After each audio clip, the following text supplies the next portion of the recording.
clap. Les gars, j'aurais aimé vous faire cette vidéo en t-shirt et en short, mais on est en France, janvier 2024, ressenti -4, c'est chaud. Bon, on n'est pas là pour parler de la pluie et du bon temps. Il y a un an de cela, j'étais ici, pas loin, dans un appartement dans son jus. Et aujourd'hui, il a été transformé. Cet appartement, c'est celui de Chérine, une personne que j'accompagne. Et ça fait plus, quoi, 6-7 mois qu'elle exploite ce bien en location courte durée. C'est un des appartements les plus prisés sur Airbnb dans le secteur et dans la ville. Tu veux savoir comment elle a fait tout ça? C'est parti, je vais te montrer. Alors avant de vous montrer tout ça, qui je suis? Moi, c'est T-Jeff, investisseur immobilier, entrepreneur également dans l'immobilier. Et je forme et j'accompagne des personnes à faire de l'argent avec l'immobilier, mais attention, pas n'importe comment, avec de la qualité et du service. Et donc là, je vais te montrer ce qu'on peut faire ensemble. C'est parti. Bon, là, on va aller voir ce qui se passe juste derrière. C'est parti, elle nous attend.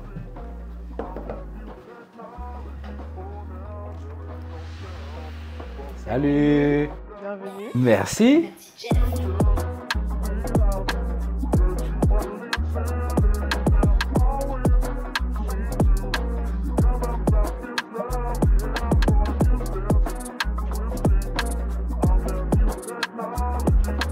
Oh là là! Vas-y, montre un petit peu, montre. Bah, bienvenue chez moi. Enfin fini. Enfin terminé? Ouais. Oh, ça a bien changé, hein. Franchement. Ça a bien changé. Bon, est-ce que tu peux nous faire une petite présentation? Ouais, bien sûr. Qu'est-ce que tu as fait? Moi, je sais déjà, mais les personnes qui vont nous regarder, elles veulent savoir forcément un petit peu plus. Ok. On Bah, je t'écoute. propose qu'on Allez, commence c'est par parti. ici. Ouais, qu'est-ce qui se passe? Donc, ici, on est dans la cuisine. Donc, une cuisine d'angle avec tout le nécessaire, four, machine à laver, frigo, micro-ondes. Ouais. Tu as une belle hauteur sous plafond aussi, ça se voit Ouais. peut-être pas à la caméra, mais tu as un bon 3 mètres, Ouais, ce qui fait qu'il y a encore de l'espace au-dessus des meubles et ça donne tout de suite un... On sent respirer. Honnêtement, c'est petit, mais on respire bien. Il y a du Avec volume. la hauteur, il y a du volume. Mm. Ok, cuisine Ikea ou Leroy Merlin? Cuisine Ikea. Ouais. Plan de travail Leroy Merlin. Ok. Les autres meubles un peu partout où on peut faire des bonnes affaires. Ouais, c'est Discount, on connaît, Hotpoint, Electrodépôt, classique, Ouais. Valberg, on reconnaît tout ça. Très beau, La verrière. très belle verrière, ouais. Est-ce Vous que avez tu peux nous en dire choisi, plus? T'as eu c'est du vrai verre ou c'est du plexi? C'est quoi? C'est du plexi. Ok. Plexi normalement, ouais. Sur Ouais. mesure? Non. T'as trouvé le format Bah, on a tout de adapté suite? le trou au format parce qu'il n'y avait rien de base, c'était Oui, c'est un vrai. mur. De toute façon, on montrera en vidéo, ouais. Donc on a adapté l'emplacement aux dimensions qui existaient déjà pour les verrières. En tout cas, la crédence, j'aime beaucoup. Moi, ce petit verre-là, il me parle vraiment. Je vois que bon, je spoil un peu, tu l'as mis un peu partout, mais le rendu, moi, j'aime beaucoup. La petite salle d'eau. Oui.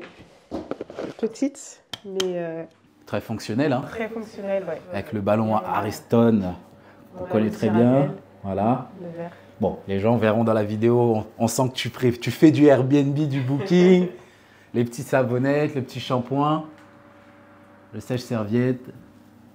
Voilà, super rendu en tout cas. Nickel. Le sol, c'est... C'est du parquet. Ouais, Enfin, comment on dit? PVC, PVC, pardon. Ouais. Voilà. donc parquet PVC partout. Ouais, et que j'ai mis partout. D'accord. C'est le même sol partout dans toutes les pièces. Ok, donc j'imagine que c'est hydrofuge, enfin en tout cas au niveau Oui. des Ouais, pièces ouais. d'eau, c'est ok. Pour ça, il y a Parce un que je salle sais de que bain dans la certaines personnes cuisine. pourraient dire parquet, salle d'eau, ça peut être Ça va compliqué, pas mais ensemble. bon, t'as pris de la bonne qualité. Et Ouais.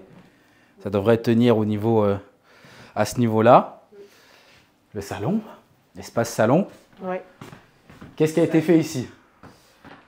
Ici, il y a la cloison qui a été déplacée. Ouais, je me souviens. Le salon était un peu plus petit, Ouais. donc la cloison avait été abattue et on l'avait reculée pour avoir une chambre un peu plus petite, un salon un peu plus grand, une pièce de vie un peu plus grande, un peu plus agréable. Ouais. Ça donne de l'autre côté de la verrière. Et puis voilà, et après tout a été refait, hein, électricité, les murs, la peinture. L'isolation aussi, non? Sur cette Tout. partie-là. Ouais. Ouais, si. Sur les L'isolation murs sur extérieurs, ouais. extérieurs, ouais. Ouais. Ouais. On a mis un petit peu. Ok, super. Les peintures, les choix des peintures, qu'est-ce que tu peux nous en dire un petit peu plus, ces choix-là? Merci en jolie vue. C'est vrai que J'aurais peut-être pas fait ces choix de couleurs Et le papier peint aussi. Le papier peint, il rentre bien. Hein. Et finalement, j'aime beaucoup le rendu. Le rendu. Ça s'harmonise très bien après avec le choix de l'ameublement. Ouais. Donc j'aime beaucoup. Et un mur avec des autres murs blancs, franchement, j'aime beaucoup le rendu.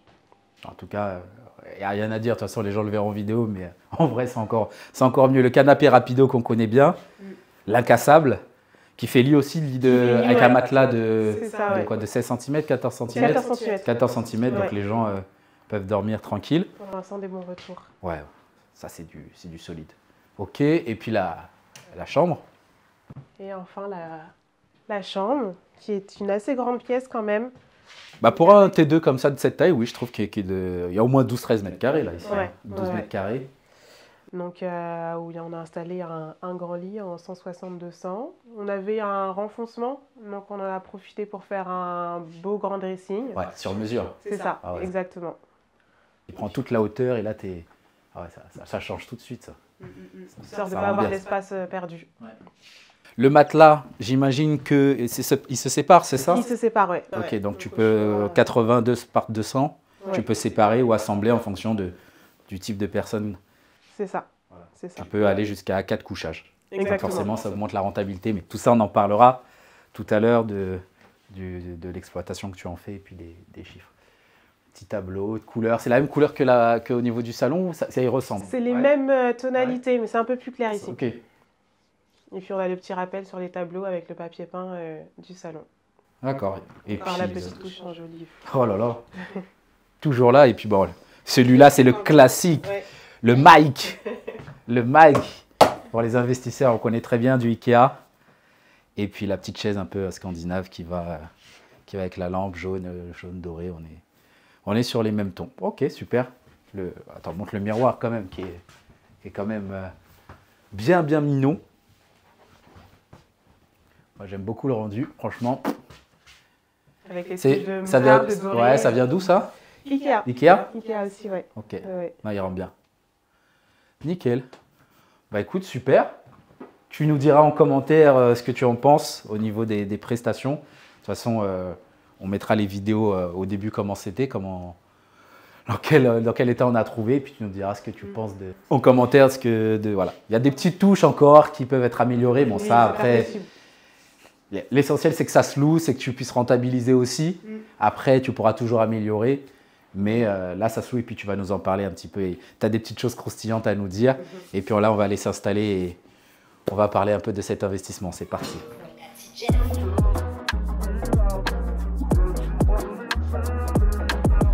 Du coup, là, on vient de terminer le home tour. Déjà, félicitations. Merci. Félicitations. Est-ce que pour les personnes qui n'ont peut-être pas vu encore la première vidéo, tu pourrais te présenter très brièvement?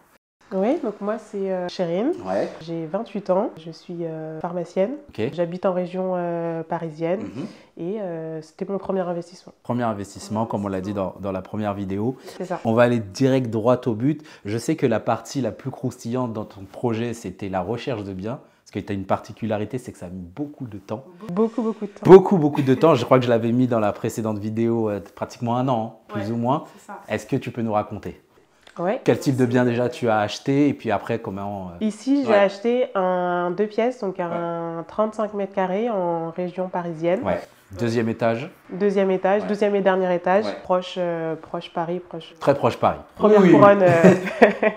Donc voilà, Grand Paris, avec le métro qui arrive. Voilà. Et la recherche de biens. Parce que moi je le sais, mais ils ne le savent pas. C'est à quelle période déjà? Ça a été long. Moi, j'ai commencé quand je t'ai contacté, c'était décembre 2021. Si je dis pas, décembre 2021. Donc j'ai commencé à chercher fin 2021. Sur le premier trimestre 2022, j'ai enchaîné pas mal de visites, mais j'ai visité un peu de tout. Ça allait du toutes studio, les surfaces, petite surface à du 60-70 mètres carrés pour faire de la coloc. C'est ça, parce que si je me souviens bien, parce que pour que les gens comprennent, à la base, c'était plutôt de la colocation que tu voulais faire, donc plutôt des grandes surfaces, minimum 65, 70, 80 mètres carrés. C'est ça, ouais. Et la transition, c'est quoi ça? Tu trouvais pas? Je trouvais pas. C'était un moment où c'était plutôt les acheteurs qui étaient en force, je trouve. Donc il y avait beaucoup de gens qui faisaient des offres au prix. Et ça allait très vite, même pour aller visiter. C'est vrai que on est quand même dans le quotidien, le travail, etc. Donc pour pour se libérer, fallait y aller. Donc il y a pas mal de choses qui sont passées sous le nez. J'ai visité ici une première fois. Le vendeur, j'étais la première à visiter. Le vendeur avait un prix assez élevé. Combien? À 140 000. Il y a 140 000, 35 mètres carrés, ok. Sachant que ça ressemblait pas du tout à ça. Oui.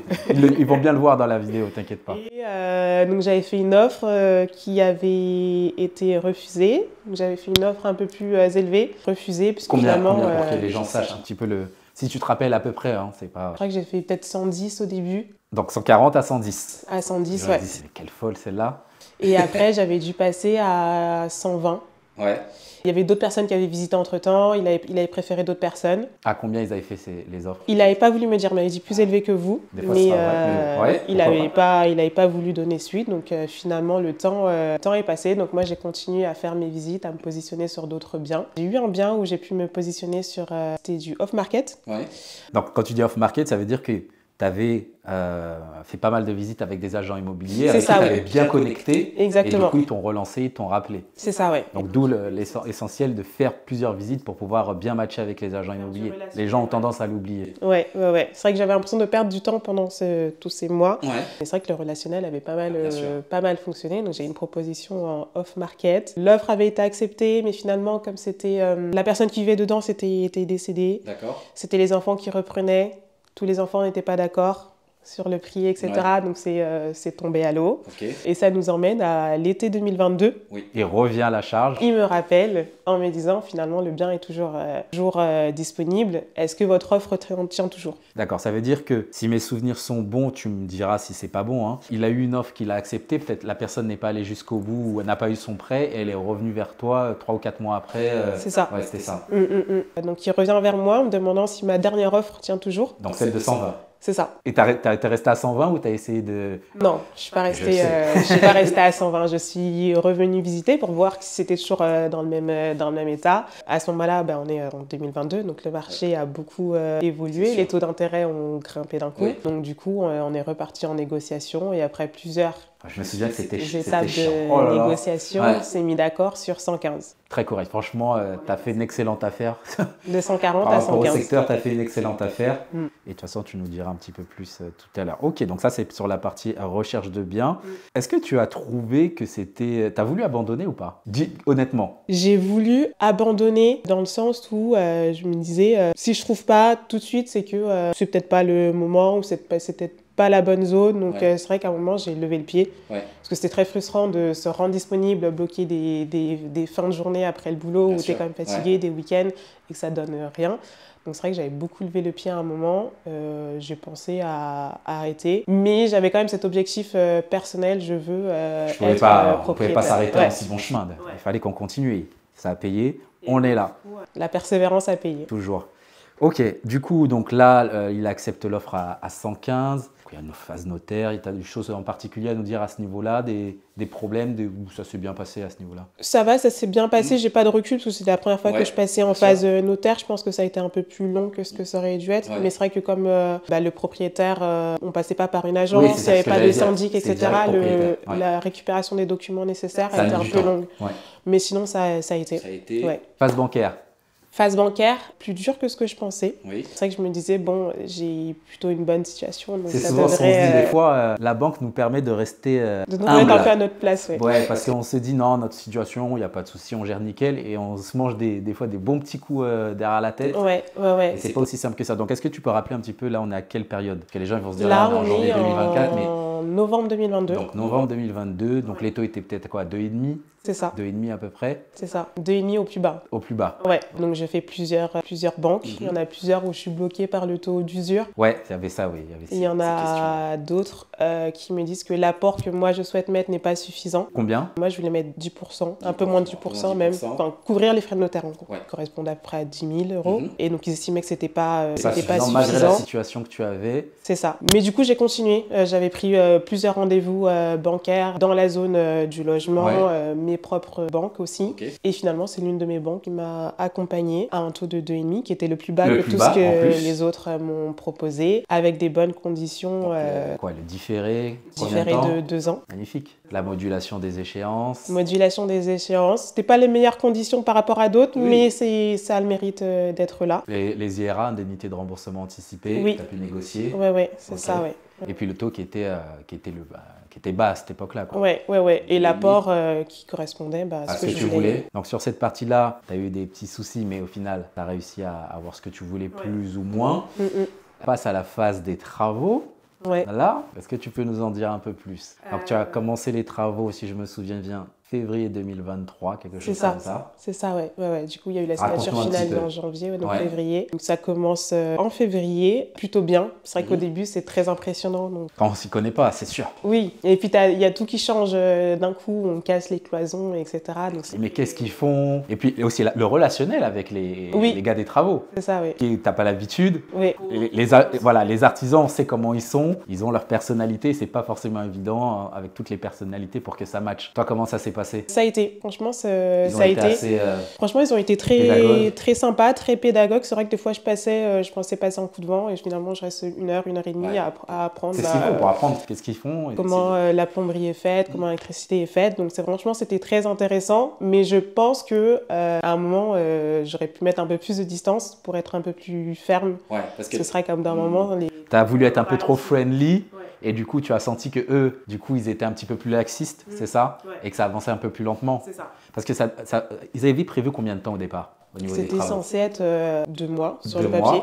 J'avais compté 3. Tu peux le dire, ici on dit la vérité, ça a mis combien de temps au total? Ça a fait 6 mois. On a fait de février à juin. Février à juin? Ouais. Il y a eu des coupures entre Non, parce que quand je passais, ils étaient tout le temps là, mais c'est vrai que c'était très lent. Ils étaient là, mais... Ils étaient sur d'autres chantiers en même temps aussi, j'imagine. Il y avait d'autres chantiers, et puis en général, il y avait une personne qui était là tout le temps. Mais voilà, c'était la plomberie qui avançait pendant quelques jours, puis après l'électricité, mais jamais tout en même temps, comme ça avait été prévu initialement. Ok. Moi, j'ai tendance à dire que souvent dans une situation, c'est rarement une seule personne qui est fautive. Est-ce que tu as une part de responsabilité aussi à tout ça? Alors, tu as dit que tu as été peut-être un peu trop friendly qui a fait, mais est-ce que tu as d'autres... Voilà, clairement, il y a des éléments que tu aurais peut-être pu améliorer. Je pense que sur la fermeté, demander peut-être des dates d'avancée un peu plus claires, plus fermes. Mais c'est vrai qu'en même temps, le fait de découvrir, vouloir apprendre en même temps, donc je me dis, c'est sympa, aujourd'hui j'ai vu ça n'a pas tellement avancé, on a beaucoup discuté. La théorie et la pratique, c'est que souvent on se dit on fait ça, mais après dans les faits,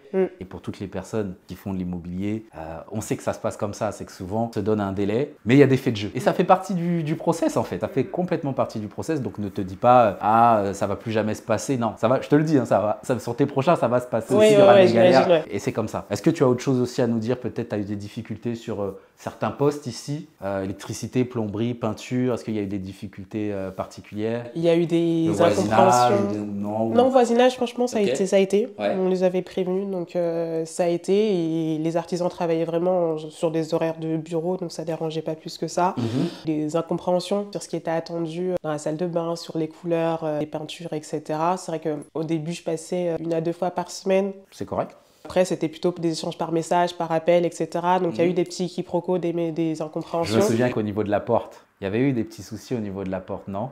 La porte d'entrée que tu as changée. La porte d'entrée que j'ai changée sur les délais, on s'était mal compris. Sur la salle de bain, jusqu'où monter le carrelage, on s'était mal compris. Les peintures, ça a été interverti, etc. Mais finalement, voilà, c'est des petits retards qui ont été pris, qui devaient être rattrapés, a été rattrapé. Il a finalement, le cahier des charges de départ. Après, voilà, les petits couacs, mais au moins, le rendu final, il est là. Et je pense que les gens en commentaire nous feront leur retour. C'est super beau. On va parler aussi un petit peu de chiffres quand même. Donc là, j'attendais que tu nous parles un petit peu des travaux pour nous dire le montant final des travaux, combien tu avais prévu. Est-ce que c'est le même montant? Est-ce qu'il y a des variations, des choses que tu as changées 20 000 € de travaux qui avaient été prévus et on est resté sur le budget. Resté sur 20 000 €. On est resté pas de surprise. Voilà. Non, non, franchement. Est-ce que toi, tu as fait des changements en cours? Est-ce que tu as demandé plus de choses? Non, c'est vrai que je suis quand même restée. Monter en gamme. Monter en gamme, non, c'est vrai que j'ai été très bonne élève pour le coup. Ce qui avait marqué sur le devis, c'est ce que j'avais été chercher. J'ai pas osé aller chercher plus, etc. Donc non, on est resté sur le prix, le devis initial et le devis final. Ouais. Ça, super, c'est que des fois, c'est assez rare aussi, parce que les artisans, ils peuvent se dire, ah voilà, ça coûte un peu plus cher, ils essayent d'augmenter un petit peu les prix. Bah, j'avais peur de ça. On a ceinturé, on a verrouillé aussi tout l'ensemble pour que tu n'aies pas de surprise. Donc 20 000 € de travaux, du coup ça me permet d'enchaîner un petit peu sur les chiffres. Donc le bien, tu l'as eu 115. 115, ouais. Frais de notaire, ouais.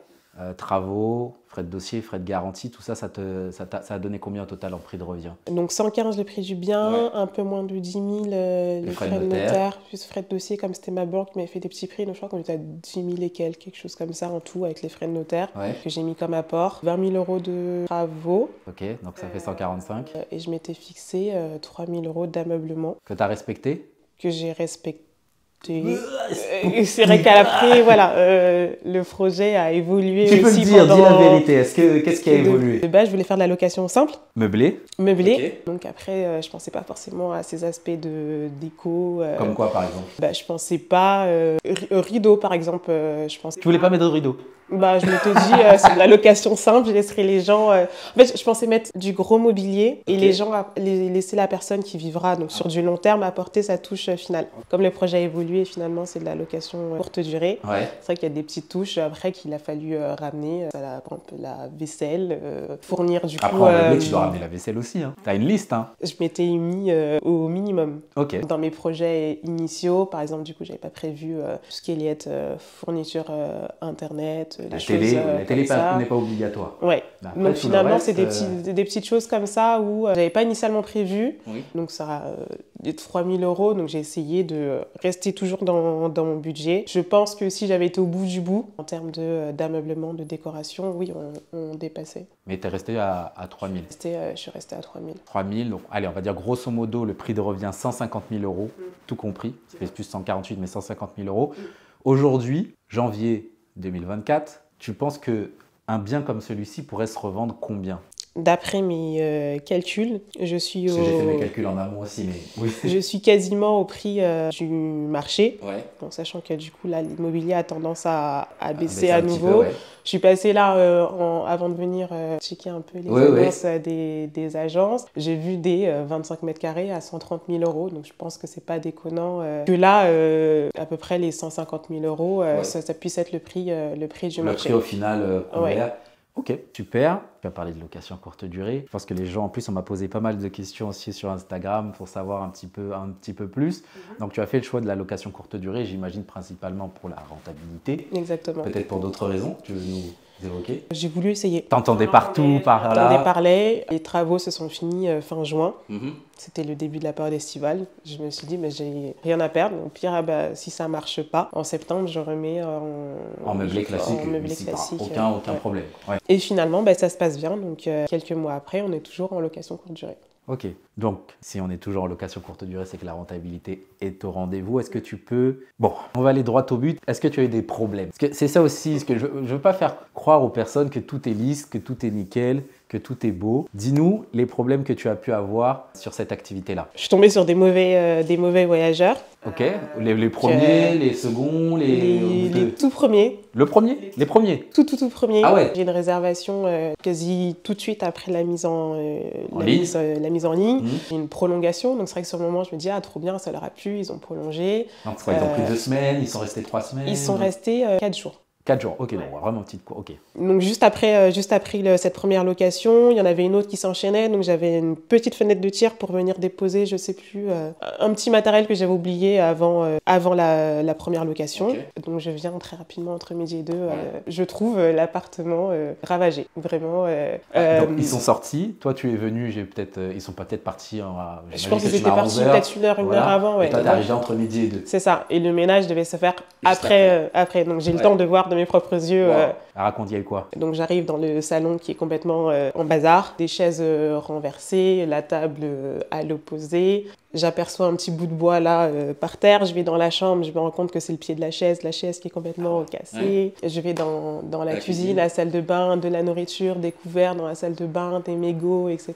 Franchement, la situation, je me dis, bah, si c'est comme ça, c'est ça la STD, j'arrête. Ah ouais, t'as vraiment dégoûté dès le direct. Bah, c'est vrai que c'était la première après 6 mois de travaux, etc. Ouais, où c'est ton petit bébé, tu t'es dit, ouais. On espère que ça va bien se passer. On a mis du temps à le rendre dans cet état. Donc c'est vrai que c'est très frustrant d'avoir ça pour la première fois, la première location. Donc ouais, j'ai eu envie d'arrêter. Comment tu gères ces biens-là? C'est quoi ton process? J'imagine que c'est pas toi qui as parlé de femme de ménage, mais quel choix tu as fait de gestion? Je suis passée par une conciergerie. Okay. Donc c'est la conciergerie, j'ai quasiment tout délégué. C'est-à-dire exactement pour que ça soit précis pour les personnes qui nous regardent. Donc la création de l'annonce, la mise en ligne, contact sur l'annonce, c'est eux. La femme de ménage, donc c'est eux qui me la fournissent et c'est eux qui sont en contact avec les voyageurs. Et la gestion des prix, c'est eux aussi, tout ce qui est... C'est eux aussi, ouais. Ils font vraiment tout, tu fais rien. C'est ça. Bah, on échange, mais concrètement derrière... superviser, c'est toi la boss, mais... Mais derrière, oui, non, c'est surtout la conciergerie qui fait. Ok. C'est vrai qu'à ce moment-là, donc moi j'appelle la conciergerie.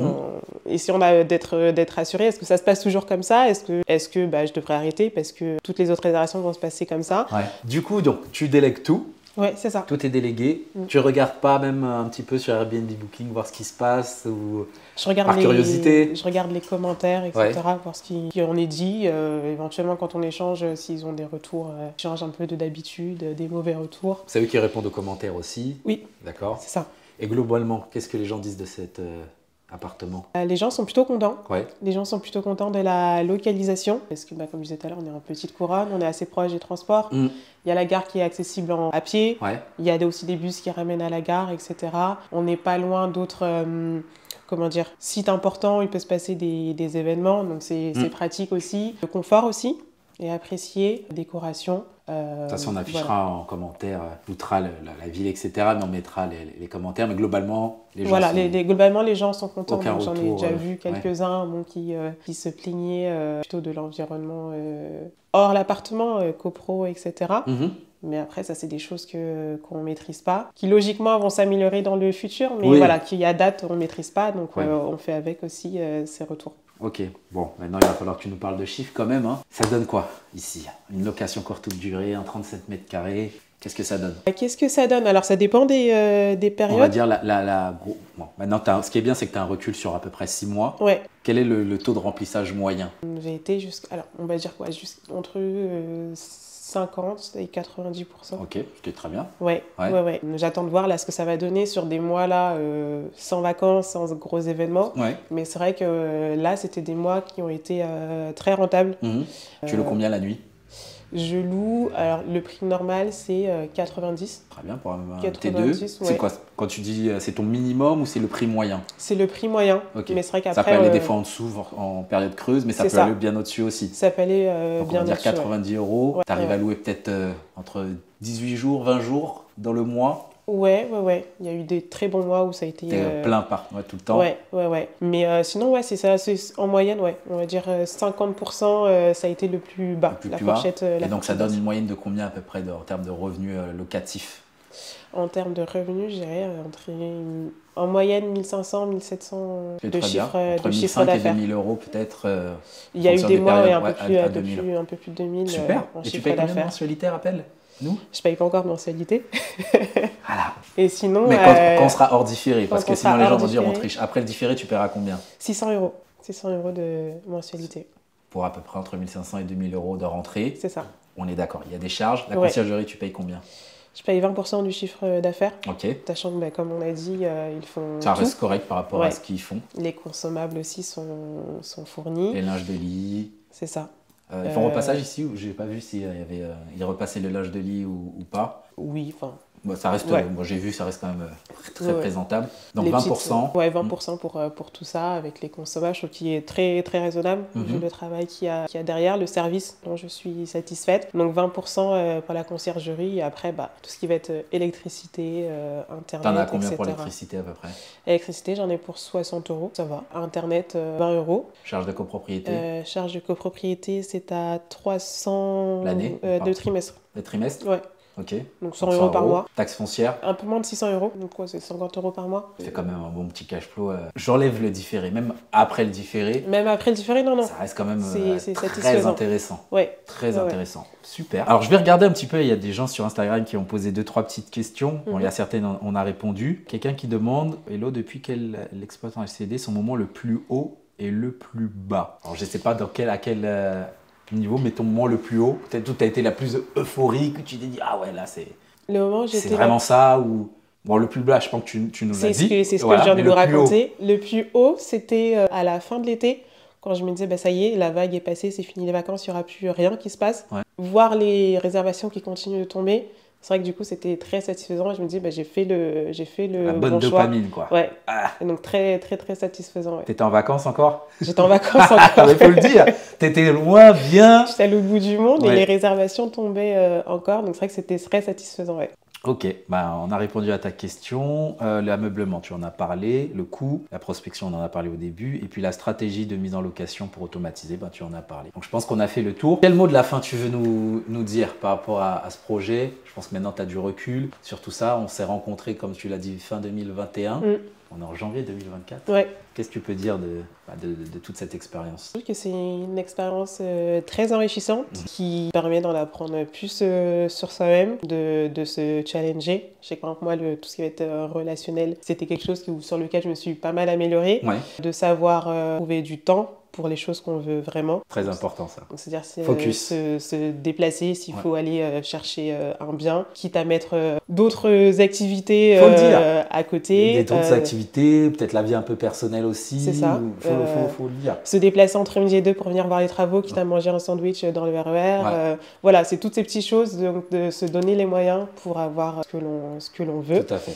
De façon générale, après, moi j'étais très contente de l'accompagnement. Ouais. C'est vrai qu'au moment où moi j'étais contactée, donc il y avait des gens qui proposent beaucoup de formations, très peu d'accompagnement. Ouais. Je trouve que c'était exactement Ce qu'il te fallait. moi ce qu'il me fallait. C'est ce que je recommande. Autant sur moi personnellement, donc quand j'avais des questions, des Bien sûr. visites, etc. Mais autant sur le partage d'informations de façon générale, que ce soit les autres membres du groupe ou sur toi, ton expérience, l'expérience AG House, les feedbacks autant positifs que négatifs. Bien sûr, toujours. Donc j'ai beaucoup apprécié. C'est ça, l'idée c'est pas de montrer que tout est parfait, il se passe des bonnes choses et les résultats sont bons. Maintenant, dans le process, il y a des choses qui se passent mal, on le dit, on essaye d'être le plus transparent possible. Et ça n'empêche pas de continuer et d'avancer. Et du coup, tu me tends la perche, c'est quoi la suite? On arrête ici, on s'arrête là, on se dit c'est bon, non. On est au-dessus de la moyenne, entre guillemets, déjà, ou alors on se dit non, c'est que le début, on n'est rien du tout, quoi. Non, franchement, c'est que le début. Là, c'était un projet toute seule. Oui. Là, j'ai pour projet, donc, avec mon conjoint, de se lancer dans un second bien. Donc, je pense plutôt sur mi-fin 2024 qu'on se mettra sur ça, mais c'est ce qui est sur le J'imagine projet. plus grand, du coup, avec plus de capacité d'emprunt, Oui. plus ambitieux. Plus ambitieux, ouais. Ouais. Après, les stratégies seront à discuter. En fonction, ouais. Mais c'est vrai que là, j'ai une bonne vision de ce que ça peut donner la LCD. Pourquoi pas le tenter après sur un autre bien si la situation le permet. D'accord. Dernière question, parce que normalement je la pose plutôt au début. Tu es pharmacienne. Ouais. Ça gagne plutôt bien. Ça va. Pourquoi l'immobilier? C'est quoi l'objectif? C'était une envie, un goal personnel de savoir que j'étais capable de le faire toute seule, d'être propriétaire, de générer des compléments de revenus parce qu'on ne sait jamais de quoi demain est fait. Et voilà, je voulais me challenger sur ce projet, voir ce que ça donne. Donc je ne peux pas juste me dire je suis pharmacienne, le salaire tombe, tout va bien. Il faut penser un peu plus loin. À l'après. Ouais. C'est ça, ouais. Même après patrimoine et éventuellement transmission, héritage, etc. Ouais. Je voulais voir cette vision un peu 360 et me lancer toute seule, voir ce que c'est concrètement toute seule et après pourquoi pas à plusieurs. Ok, petite dernière question. l'objectif, c'est du coup de faire un peu d'immobilier à côté et garder ton poste, ou tu as d'autres ambitions encore plus grandes que peut-être que tu peux nous partager ou pas, ou c'est encore en process, ou c'est très clair déjà dans ta tête? Pour l'instant, non, je ne me vois pas passer à 100% sur l'immobilier. Je suis bien T'es là déjà où bien je dans ton suis taf, ouais. dans ma situation, ça me plaît. Mais du coup, je sais maintenant que c'est une porte de sortie qui existe éventuellement plus tard sur du très très long terme pour pouvoir vivre éventuellement de ces revenus immobiliers. Ok. Bah écoute, je pense qu'on va s'arrêter là. En tout cas, merci de nous avoir accueillis. Très bel appartement, très beau cash flow aussi. Hein. Franchement, j'ai fait mes petits calculs là dans ma tête. C'est plutôt bon. En plus, tu es en différé. Donc, je pense que tu dois être vraiment ravi de ce résultat. Écoute, on se revoit une prochaine fois, certainement peut-être au projet avec monsieur numéro 2. En tout cas, je te souhaite plein de bonnes choses. Merci d'avoir été transparente sur ton process. Pas que des choses positives, tu as dit aussi des choses négatives. Mais tu es là avec le sourire et je pense que ça va plaire aux personnes qui ont regardé. En tout cas, n'hésite pas à nous laisser en commentaire ce que tu en as pensé, la décoration, les chiffres, ce qu'elle nous a raconté. Et puis on se retrouve dans une prochaine vidéo. Salut!